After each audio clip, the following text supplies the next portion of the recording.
ناظرین، علماء فرماتے ہیں کہ چار انبیاء علیہم السلام زندہ ہیں۔ کیا یہ بات صحیح ہے؟ اگر یہ بات سچ ہے تو وہ انبیاء اس وقت کہاں ہیں اور وہ کون کون سے نبی ہیں؟ کیا وہ آج تک زندہ ہیں؟ اور علماء کے بیان کے مطابق چار انبیاء علیہم السلام زندہ ہیں، اور چار حضرات کو وعدہ علیہ یعنی موت نہیں آئی۔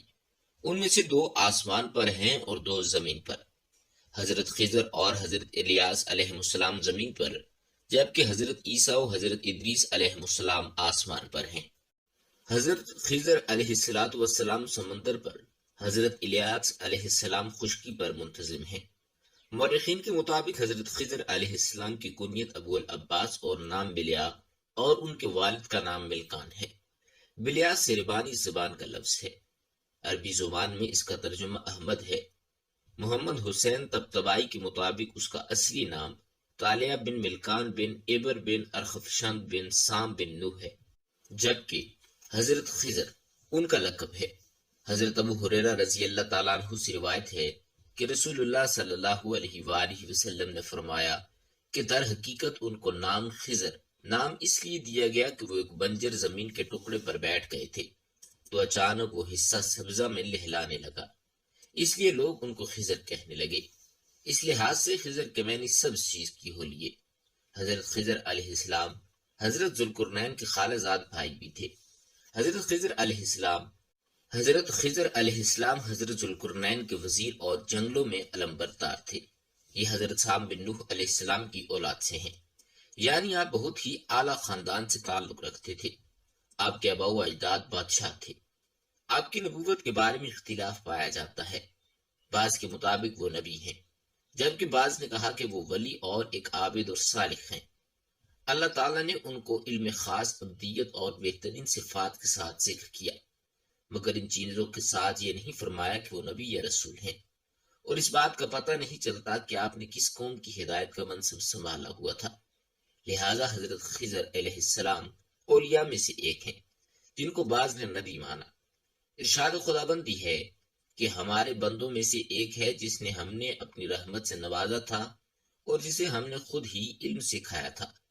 قرآن مجید میں یہاں پر ان کا نام واضح طور پر نہیں آیا، مگر مسلم سکالرز نے ان کی شناخت خضر کے طور پر کی ہے۔ موجودہ وقت کے لحاظ سے خضر وفات پا گئے، اور ان کی واضح دلیل یہ فرمان خداوندی ہے کہ آپ سے قبل ہم نے کتنے انسان کو ہمیشگی نہیں دی، کیا اگر آپ فوت ہو گئے تو وہ ہمیشہ کے لیے رہ جائیں گے؟ دوسرے نمبر پر جن نبی کے زندہ ہونے کی بحث کی جاتی ہے وہ حضرت الیاس ہیں۔ قرآن مجید نے ان کا نام الیاس بتایا ہے، اور انجیل یوحنا میں ان کو ایلیا نبی کہا گیا ہے۔ کہا جاتا ہے کہ آپ خشکی پر لوگوں کی رہنمائی کرتے تھے۔ قرآن پاک میں حضرت الیاس علیہ السلام کا ذکر دو جگہ پر آیا ہے، سورہ انعام میں اور سورۃ الصافات میں۔ اللہ نے ان کو شام کے ایک شہر بالبک کی طرف مبعوث کیا۔ وہ لوگ لال نامی ایک بت کو پوجتے تھے۔ حضرت الیاس نے ان کو خدا کے غضب اور حریت پرستی کے انجام سے ڈرایا۔ قوم الیاس فلسطین کے مغربی و وسطی علاقے سامرا میں آباد تھی، اور وہی بال بت کی پوجا کرتی تھی۔ بائبل کی کتاب میں ہے کہ بادشاہی اخی بن کبور ازابیل نے بال نام کی ایک بت کی پرستی شروع کی۔ الیاس علیہ السلام نے انہیں بت پرستی سے روکا اور معجزے بھی دکھلائے، لیکن نافرمان قوم نے بات ماننے کے بجائے الیاس علیہ السلام کو قتل کرنے کا منصوبہ بنایا۔ اللہ تعالیٰ نے ان کے منصوبوں کو ناکام بنا کر خود انہی پر بلائیں مسلط فرمائیں اور الیاس علیہ السلام کو اپنے پاس بلا لیا۔ اسرائیلی روایتوں میں ہے کہ انہیں آسمان پر زندہ اٹھا لیا گیا تھا، لیکن کسی مستند روایت سے اس بات کی تائید نہیں ہوتی۔ علماء کرام جس بات پر دلیل کرتے ہیں وہ فرمان خداوندی تعالیٰ ہے، اور ہم نے بعض کے لوگوں میں الیاس کا ذکر باقی رکھا، مگر اس میں ان کے زندہ ہونے کی کوئی واضح دلیل نہیں ملتی۔ تیسرے نبی حضرت ادریس علیہ السلام ہیں، جن کی حیات اور وفات پر اختلاف پایا جاتا ہے۔ آپ کا اصل نام اخنون یا ہنوب تھا، جبکہ آپ کو لقب ادریس اس لیے ملا کیونکہ دنیا میں آپ نے سب سے پہلے لوگوں کو لکھنے پڑھنے کا درس دیا۔ اسی وجہ سے لوگ آپ کو ادریس یعنی درس دینے والا پکارنے لگے۔ اللہ تعالیٰ نے آپ کو نبوت کے مرتبے سے سرفراز فرمایا اور آپ پر 30 صحیفے نازل کیے۔ نبوت کے منصب پر فائز ہوتے ہی آپ نے اپنی قوم کے بھٹکے ہوئے لوگوں میں واضح تبلیغ شروع کر دی۔ لیکن راہ ہدایت کی باتیں ان لوگوں کو ناگوار گزرتیں۔ چنانچہ آپ کی قوم آپ کی دشمن ہو گئی، ان کی اظہار ثانیوں سے تنگ آ کر بابل سے ہجرت کا ارادہ کر لیا اور اپنے پیروکاروں کے ساتھ مصر تشریف لے گئے۔ حضرت ابن عباس نے حضرت کعب سے پوچھا کہ قرآن پاک کی اس آیت اور ہم نے ان کو اونچی جگہ اٹھا لیا کا کیا مطلب ہے؟ تو حضرت کعب نے فرمایا کہ اللہ عز و جل نے حضرت ادریس علیہ السلام کی طرف وحی بھیجی کہ میں تمہیں ہر روز تمام بنی آدم کے اعمال کے برابر درجات دیتا ہوں۔ لہٰذا جب ان کے پاس فرشتے آئے تو انہوں نے وحی کا ذکر کرتے ہوئے کہا کہ میں چاہتا ہوں کہ ملک الموت سے پوچھوں کہ کب تک میری زندگی باقی ہے۔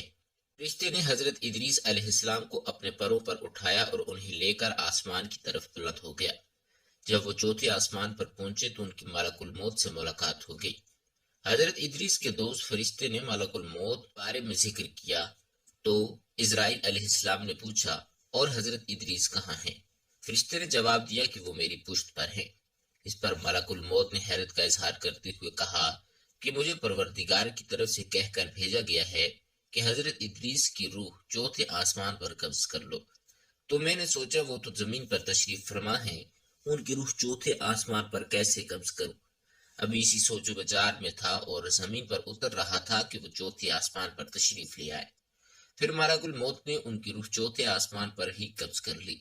اس کے علاوہ ایک اور روایت کے مطابق حضرت اسرائیل نے حضرت ادریس کی خواہش پر اللہ تعالیٰ کی اجازت سے ان کی روح نکالی اور پھر واپس کر دی۔ پھر اس کے بعد دوزخ کا نظارہ کیا اور جنت کا نظارہ کرنے کے بعد باہر نکلنے سے انکار کر دیا۔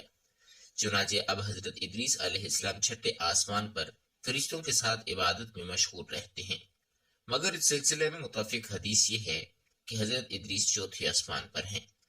حضرت انس رضی اللہ تعالیٰ عنہ سے روایت ہے کہ نبی کریم صلی اللہ علیہ وآلہ وسلم معراج کی رات چوتھے آسمان پر پہنچے تو وہاں آپ صلی اللہ علیہ وآلہ وسلم کی ملاقات حضرت ادریس سے ہوئی، جنہوں نے حضور صلی اللہ علیہ وآلہ وسلم کو دیکھ کر فرمایا مرحبا صالح بھائی اور صالح نبی۔ چوتھے نبی حضرت عیسیٰ علیہ السلام ہیں جو بنی اسرائیل میں مبعوث ہونے والے آخری نبی تھے۔ حضرت عیسیٰ علیہ السلام پر انجیل نازل فرمائی گئی۔ قرآن کریم کی 13 سورتوں میں مختلف ناموں سے حضرت عیسیٰ علیہ السلام کا تذکرہ موجود ہے۔ قرآن مجید میں بیان فرمایا گیا ہے کہ جب اللہ تعالیٰ نے ان کو نبوت رسالت کے منصب پر فائز کیا اور آپ نے اپنی قوم بنی اسرائیل کو ایمان کی دعوت دی تو آپ کی قوم کے لوگوں نے آپ کو جھوٹا مدعی نبوت قرار دے کر سولی کے ذریعے سزائے موت دینے کا فیصلہ کیا، اور اپنے خیال میں انہوں نے اس فیصلے پر عمل بھی کر دیا اور سمجھ لیا کہ ہم نے عیسیٰ کو سولی پر چڑھا کے موت کے گھاٹ اتار دیا، لیکن در حقیقت ایسا نہیں ہوا۔ انہوں نے جس شخص کو عیسیٰ سمجھ کر سولی پر چڑھایا وہ کوئی اور شخص تھا۔ عیسیٰ علیہ السلام کو تو وہ یہودی پا ہی نہ سکے۔ اللہ تعالیٰ نے اپنی خاص قدرت سے ان کو آسمان کی طرف اٹھا لیا اور وہ قیامت سے پہلے اللہ کے حکم سے پھر اس دنیا میں آئیں گے، ظلم کا کلا کما کریں گے اور پھر اس کے بعد نبی علم کے امتی بن کر وفات پائیں گے۔ حضرت ابو ہریرہ رضی اللہ تعالیٰ عنہ سے روایت ہے کہ رسول اللہ صلی اللہ علیہ وآلہ وسلم نے ارشاد فرمایا کہ اس پاک ذات کی قسم جس کے قبضہ قدرت میں میری جان ہے، قریب ہے کہ نازل ہوں گے مسلمانوں میں عیسیٰ بن مریم حاکم کی حیثیت سے، پھر توڑ دیں گے صلیب کو اور قتل کر آئیں گے خنزیروں کو اور ختم کر دیں گے جزیہ، اور کثرت و بہتات ہوگی مال کی، یہاں تک کہ کوئی قبول نہیں کرے